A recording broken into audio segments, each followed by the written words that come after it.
Qu'on fait YouTube.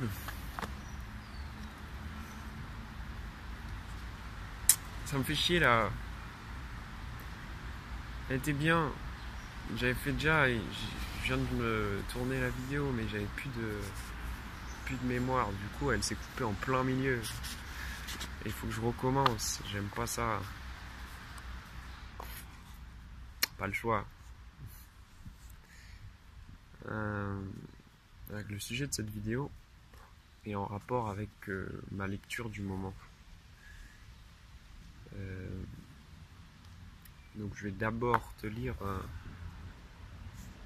le passage qui m'a fait réfléchir et ensuite je vais expliquer pourquoi ce passage, donc qu'est-ce que ce passage m'évoque, et après je vais parler un peu du livre. Du coup je peux faire un petit plan de ma vidéo vu que je l'ai déjà tourné et je sais à peu près ce que je vais dire dedans. Donc voilà le passage. L'idée de produire un espace autonome arraché aux lois du marché est une utopie dangereuse aussi longtemps que l'on ne pose pas simultanément la question des conditions de possibilité politique de la généralisation de cette utopie. Je vais peut-être devoir le relire parce que là c'est vrai que c'est pas clair.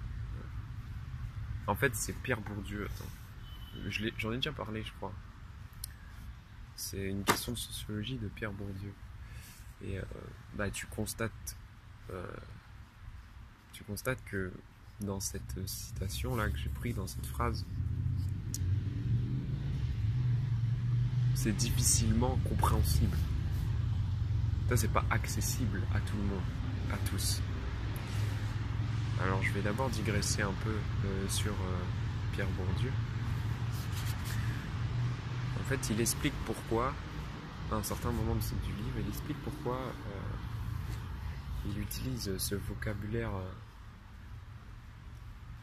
spécifique et qu'on pourrait qualifier d'intellectuel, ce qui rend un peu son discours inaccessible. Et il t'explique que c'est pas dans le but de rendre son livre et ses écrits, ses concepts, etc. inaccessibles. Au contraire, pour lui, la sociologie,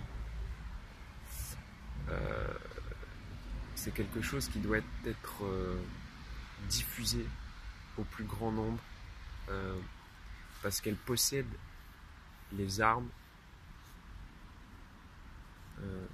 nécessaires à n'importe qui en fait pour comprendre la société dans laquelle il vit. Parce que c'est un sociologue, je ne l'ai pas dit, mais c'est un sociologue, philosophe aussi. Du coup, j'en étais où? Je me suis perdu. Oui, donc il utilise ce vocabulaire,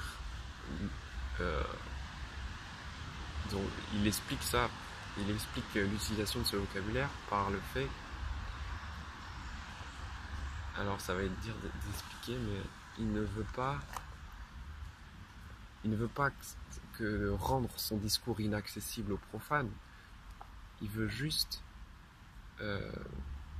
éviter que son travail passe pour de la philosophie sociale. Il veut éviter le sens commun. Et c'est pour ça qu'il n'utilise pas le discours spontané.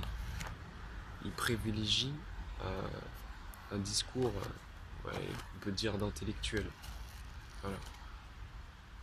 Et j'ai l'impression, je sais pas, hein, il ne le dit pas clairement, mais j'ai l'impression pour ce mec, chaque mot a un sens. Et si on n'utilise pas les bons termes, on a vite fait d'être mal compris. D'ailleurs, il parle aussi... je vais digresser de ouf en fait, au final. Mais à un certain moment aussi, il parle de comment est perçue la sociologie. Pour lui, la sociologie, elle n'est là que pour faire un constat et non pour dénoncer, en fait. Et souvent, pour la plupart des gens, ou même des scientifiques, la sociologie sert à, comment dire, ouais, à dénoncer et à montrer ce qui devrait être le mieux pour la société. Je sais pas si je me suis fait comprendre. En gros, il parle de sociologie performative. En gros, ce que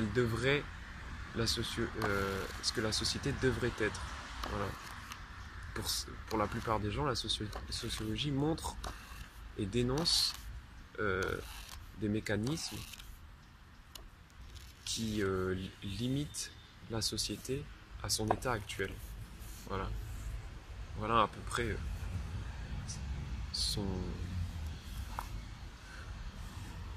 sa vision de la sociologie. Parmi tant d'autres, parce qu'il explique tellement de trucs. Dans le livre, moi je vais revenir au livre. Hein. En fait, je le conseille en même temps. En même temps, je le conseille, en même temps, je pense que c'est pas pertinent. Alors, je sais pas. C'est mon professeur qui m'a conseillé ce livre. Parce que je lui ai demandé un livre pour pouvoir commencer à lire Pierre Bourdieu.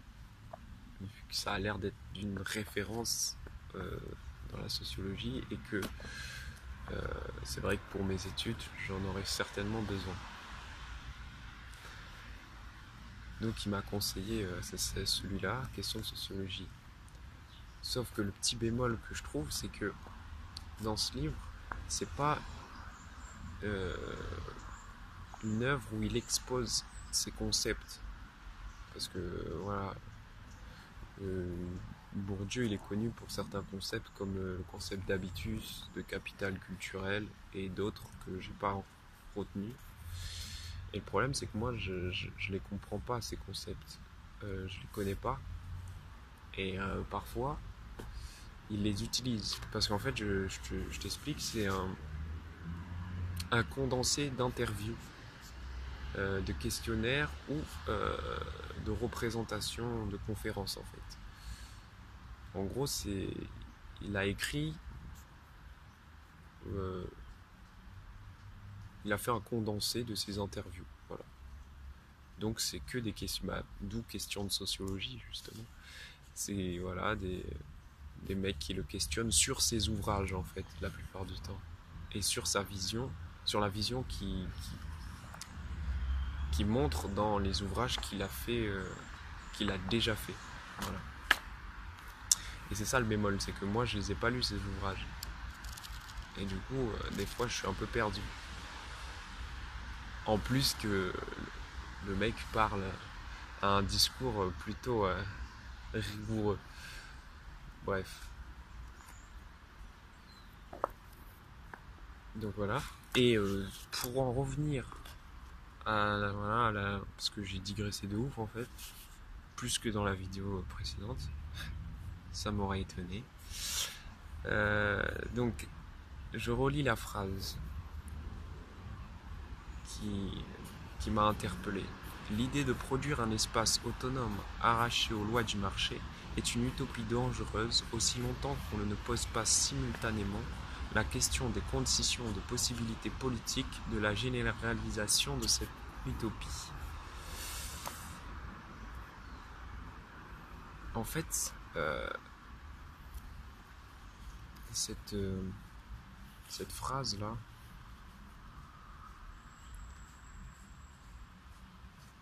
elle me confronte un peu à mon utopie, si on peut dire que c'est une utopie. Je t'ai parlé un peu de ma vision de l'enseignement et de mon envie par la transmission, de rendre du coup les élèves que j'aurai à même de se construire un esprit critique et une certaine lucidité. Bon, les moyens, toujours c'est pareil, les moyens, je sais pas comment je vais y arriver, etc. Mais en tout cas, c'est un peu mon objectif. Mais c'est vrai que je m'étais pas posé la question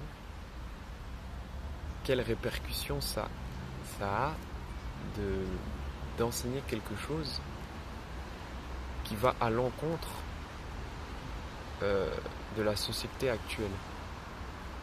En fait, au final, je vais les rendre inaptes à cette société.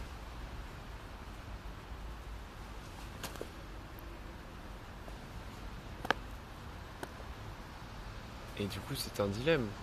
Est-ce que ça leur est bénéfique? Est-ce que Est-ce que ça leur est bénéfique, tout simplement? Est-ce que l'élève qui aura reçu un enseignement lambda, lui, va être plus à même de s'intégrer dans la société et par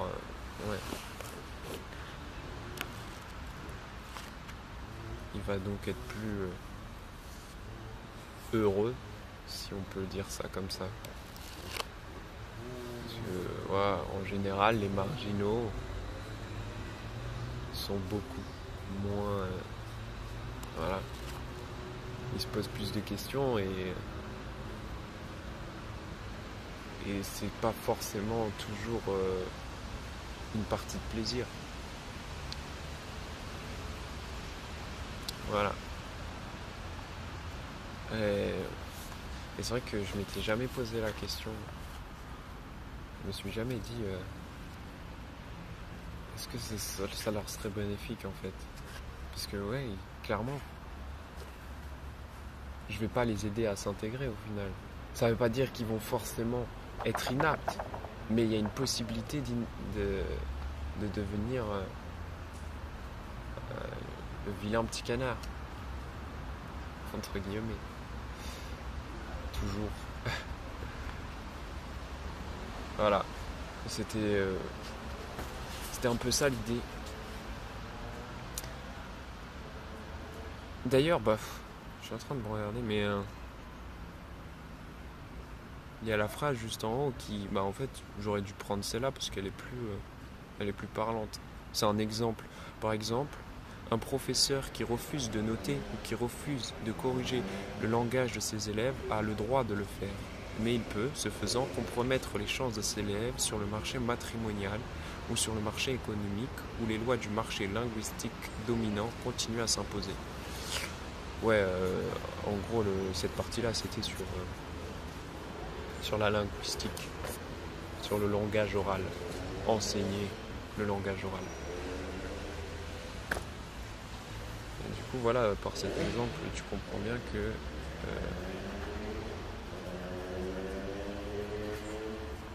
je vais peut-être pas les aider au final. Du coup, c'est compliqué. Ça remet en question toute ma vision, toute ma pensée. Voilà. Bref, je crois que j'ai à peu près tout dit. Je pourrais encore parler du livre, mais je sais pas si ce serait pertinent. Parce qu'il est tellement complet. Disons, j'ai encore rien lu en plus. Je suis à la moitié peut-être du livre. Il est complet. Alors, je te le conseille si... mais accroche-toi, quoi. Je me demande si Nietzsche est pas plus accessible que ça, au final. Parce que Nietzsche, tu peux comprendre un peu, pas tout ce que tu veux, mais c'est de la philosophie. Là, c'est vraiment de la sociologie avec des concepts qui sont pas forcément énoncés. Et du coup, si t'as pas ces bases, tu peux pas le... T'as du mal en tout cas. Tu peux pas, mais t'as du mal à rentrer dans l'œuvre et à comprendre tous les passages. Mais après, est-ce que c'est le but de comprendre tout? Je sais pas.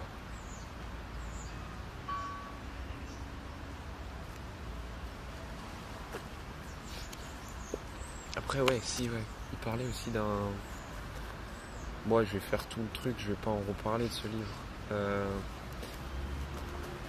On peut parler aussi des représentations sociales. Non, de la réalité sociale. Est-ce que ce ne sont pas que... Est-ce que la réalité, c'est pas qu'une construction sociale? Il donne jamais... ce qui est marrant aussi, c'est qu'il donne jamais de réponse. Il ne fait qu'énoncer des questions. Il explique ses visions, mais sans donner de réelles réponses. Il n'y a pas de réponse oui, non, tu vois, peut-être. Il n'y a même pas peut-être, tu vois. En fait, il laisse libre cours au lecteur, donc, à interpréter sa propre réponse, en fait. Il fait beaucoup, il parle, comme normalement c'est une retranscription d'un discours oral, il donne beaucoup d'exemples. Et grâce aux exemples, tu peux essayer de te forger ta vision de son explication. J'ai l'impression d'être aussi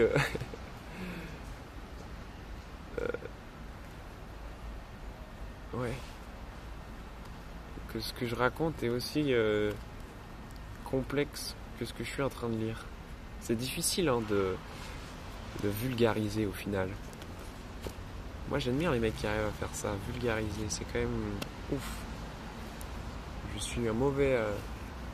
je sais pas, c'est un truc aussi qui ça me fait penser. J'ai une représentation, la représentation qu'on a de soi-même est souvent à l'opposé de la représentation de la réelle image qu'on renvoie. C'est vrai, hein. Ça me fait penser... Ouais, vu que je fais pas beaucoup de vidéos, je parle, hein. Ça me fait penser... Là, je crois que c'était vendredi, je parlais avec une fille de ma promo que moi j'avais décelé comme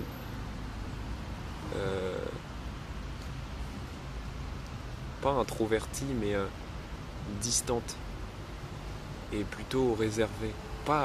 Je sais pas si réservée était le mot, mais je sais pas comment dire, elle était toujours en observation. Elle parlait avec ses potes et tout, mais elle est toujours en observation, jamais elle rentrait dans le groupe.